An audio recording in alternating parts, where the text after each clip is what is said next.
Alright, good morning or afternoon or whatever time it is for you guys. Today we're going to take another crack at tensions and things that were mentioned on Monday. Partially because, A, I dropped the ball on that one, and I feel like I can do a bit better of a job explaining and breaking it down. So, Paideia addressed the idea as a tension, as your medium to go in and to explore a given text and things along those lines. We're not going to call it that because that raises some... I just don't like the way it's really presented. It doesn't spend a lot of time on it. But what this is getting at is the crux of what we're trying to do in this class. We're trying to get at, for as much as this is called, rhetoric and composition, what we're really getting at is critical thinking skills. That term gets tossed around a lot, and what does that mean? In order to talk about what this was getting at, and how we can use it in writing and when we're reading, we gotta talk about what this has to do with everything, how this lays the foundation for everything first. And the way it does that is, broadly speaking, critical thinking is just kind of a resistance to apathy. Now, for anyone who doesn't necessarily know what apathy means, apathy is the feeling that if you were to walk out of your... is the feeling that if you walked straight out of the store and went straight to your car and nothing else happened. Now, what do I mean by that? That means that, for instance, if you're walking out of the store, you're not thinking about what the day looks like outside. You're not noticing any of the other car models. You're not noticing potentially the homeless people who sit inside that. You're not thinking about potentially how close to the budget you just came, or maybe all the ingredients that you got and how you're looking forward to preparing that one dish. It's not thinking. Not thinking about anything at all, really. Not thinking is what apathy is, and what critical thinking skills are trying to get you to do. Now, there's some gray area in between them. Obviously, not all thinking is necessarily critical thinking. You just be thinking about something, daydreaming, or, that sort of stuff. And not all apathy is bad. There are some things that it's not usually worth thinking about. But those are usually because we've already thought through them and we don't need to do it again. We have this as groundwork for everything else. Now, this all sounds incredibly abstract and maybe not terribly helpful, so let's go ahead and apply it to some things that we were looking at over the course of, this unit. One of the things is because I asked you guys to be looking at all those video lectures from, over the course of last weekend. We were supposed to talk about those on Monday, but things kind of got derailed, and so we're going to be bouncing back to them today. But one of the things I posed to you guys in that original announcement for Monday's lecture, I think it was actually last Friday, goodness, that was a week ago, that seems like forever, is last Friday, I posited the idea that for all these video lectures, all these channels that make these on a semi-regular basis, and many more that I did not include in that list, and I would highly recommend you go looking for because they're entertaining and interesting and beside the point at this moment, none of them make a lot of money from those, if any. Some of them are just fun channels that they have up on the side. Breadsword and Lady Knight the Brave, Josh Keefe, Shane Bertram, a lot of those guys. Weight of Cinema is also one of them. They don't have a lot of subscribers and they don't make money from it. And one of the things that we were talking about last week is the issue of motivation, because let's face it, one of the things that apathy comes from is if you're not motivated to do anything. Now, that's one of the... we usually try to put the impetus for that, the reason why we should care on something, as something external coming into us. But if that's what's the case is going to be, then if you want things to change, you have to be the one that comes from. If you're waiting for things to be input into you in order to stir you and get you motivated, then that is apathy. The other people will be making decisions on your behalf or on the greater general behalf, and you won't have any say in it because it hasn't been addressed explicitly to you. And if this is sounding very live preaching and other things, it kind of is. Because let's face it, this is a very useful thing. I think it was an economic column in the New York Times several months ago once did a comparison between engineers, people who deal with the rock hard facts of things, mathematics, principles. There are certain things that you have to use, you can't get around. They compared those jobs to where those jobs right after college to a few years later versus people with liberal arts degrees. People like, well, me, who have a degree in English, and you're thinking like, well, you can't really do a lot of things with English. It doesn't have a lot of immediate practical skills. And while that's true, the soft skills, the critical thinking skills, the ability to weigh and position arguments and thoughts and facts deliberately and intentionally, to not be satisfied with what's just given and to instead peer a little deeper, catches up. Because in that article, while engineers were making a great deal more money at the very outset, in a couple years' time, say maybe 7-10 years, a little bit farther out from that, the people with these soft degrees, more than caught up to their counterparts. You know why? Because these skills never stop being useful. You can apply these to anything, which is why that this course, and I apologize for getting a little bit preachy here, I swear we'll get on to the practical examples in a moment. But that's one of the reasons that this course is so important, is because you can use these everywhere.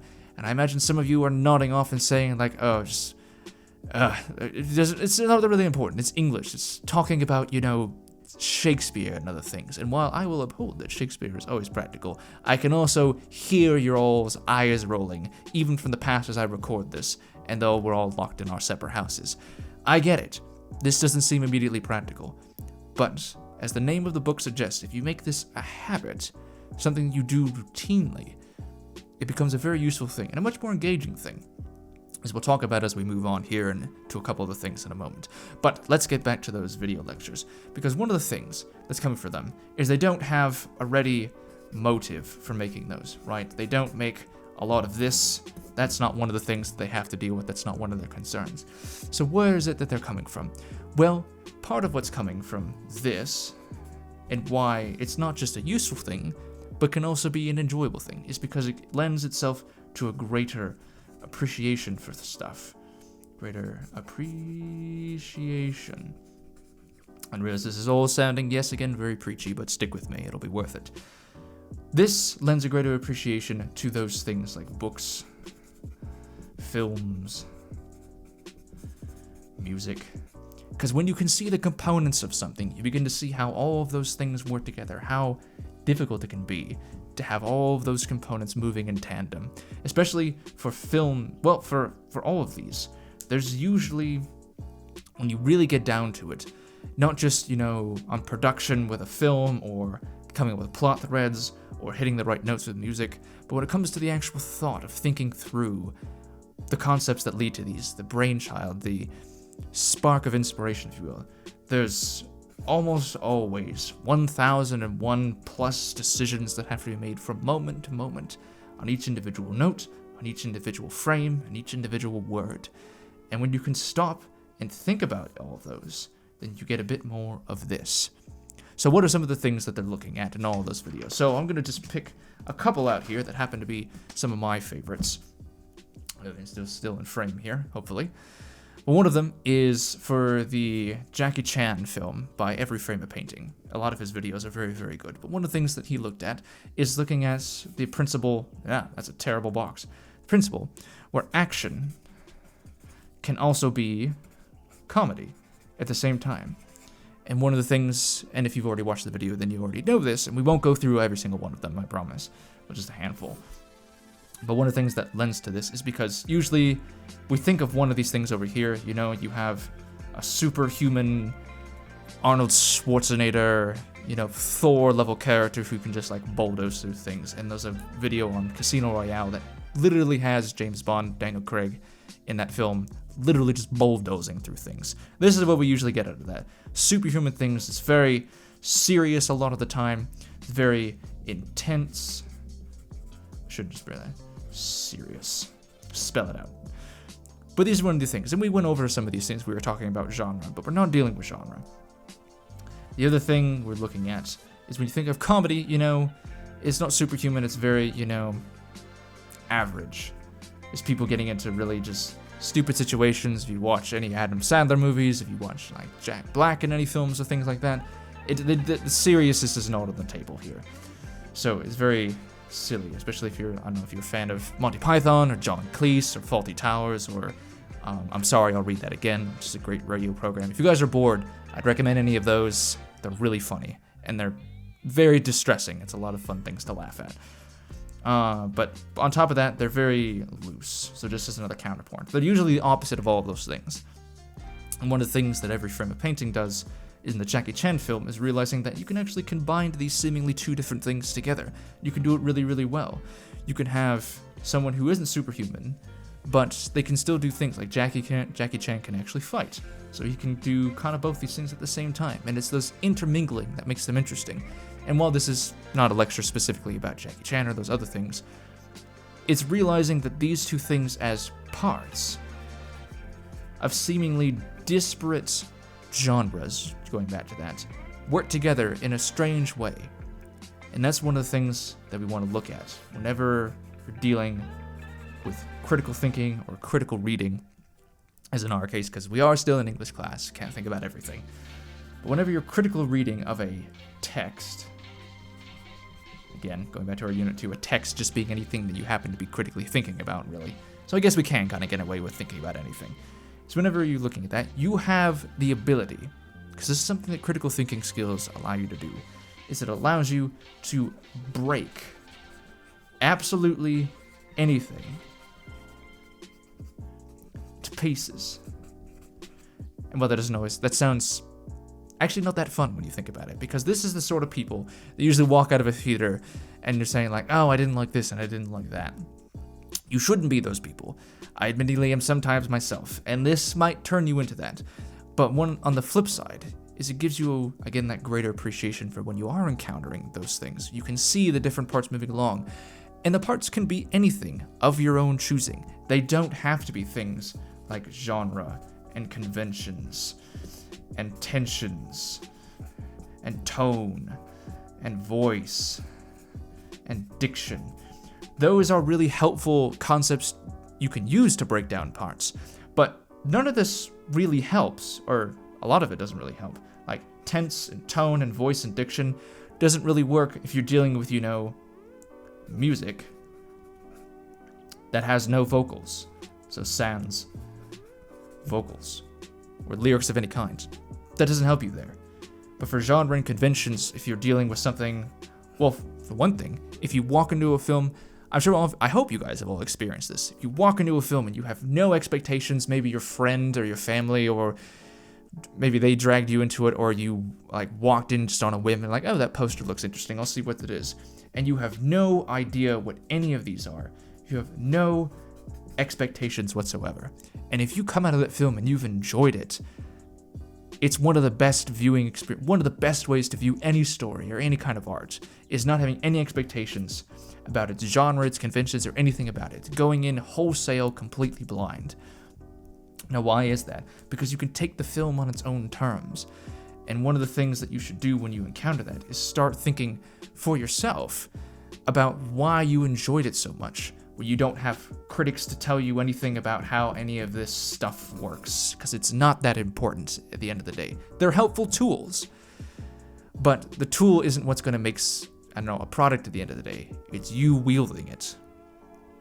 The thing you need to be looking for is how can you break it down?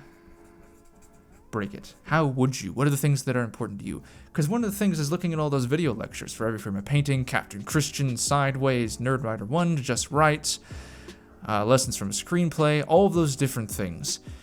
They all have very particular areas that they like to break down. Sideways likes to do music, Captain Christian likes to do more abstract things about the nature and texture of films. His video essay on Her, on its color scheme, is really, really interesting. Every Frame of Painting talks about, the filmography, because he was a professional editor for several years. Just Right focuses, on the writing and more of the genre and tense stuff, but each one of them tackles it in a very different way. And that's one of the things is I want to encourage you guys, and what thing we'll probably be doing in Unit 4, is working to develop our own toolkit for things, working to develop your own set of, pliers and hammers and whatnot to break these apart. Because that's what you want to be looking at. That's what's going to help. And that's one thing that's going to lead you is that everything is composed of pieces. And it's up to us, once you understand that everything is made of pieces, you can start looking for those pieces. And that's what all that stuff about was on Wednesday, looking for tensions and whatnot. Because as nice it is to have some, things butting heads against each other and not being, perfectly clear and looking for all that, sometimes you don't see a tension in that. Sometimes there's not anything that's glaring or obvious about what's going on in a story or even a text or a textbook. Because let's be honest, there are a few things that are less tense than a textbook, except for perhaps when you're trying to study from one late at night. Not that I've ever done that. But this is getting into that issue, or that idea, a bit more wholesale, a little more holistically. It's not about the things butting heads or reactions to other things. Those are some other tools. Those are some other parts that you can use. Again, all of these things, I don't know if you can read them because I've scribbled them out now in dramatic fashion, but genre, convention, tense, tone, voice, like diction, all those other components that you usually hear about is what you should be looking for, are not required. Those are helpful parts to start looking at, but I would encourage you to find your own, to start thinking about how to break things down into pieces. And the best way to do that is going back to, if you had no expectations and you enjoyed something, or you had just a reaction, think about where that reaction comes from. Why did you react that way? Why did you react that way? Because there's one key part that is different for everything that you read, that no one will walk away from one thing with the same interpretation and understanding. And that's because you bring a part to the table whenever you come to read it. You bring your own piece. And that provides the template and the key to figuring out everything else. So we'll get into some more things for Unit 4, because I want to take this last couple seconds to say we're not going to do a lot of research stuff for Unit 4, reasoning that it's not that terribly helpful for you guys. You guys know how to do a lot of research. We've talked about evaluating sources, and we'll do a bit more of that. But what really leads to good research, what helps with that, is if you're interested. And that's one of the things I want to help you guys find ways to be interested in things, looking for those pieces and being able to put them together yourselves. Alright, but that's enough for today. I'll see you guys on Monday. There's no reading for anything, but we'll pick that up for Unit 4. Stay safe out there.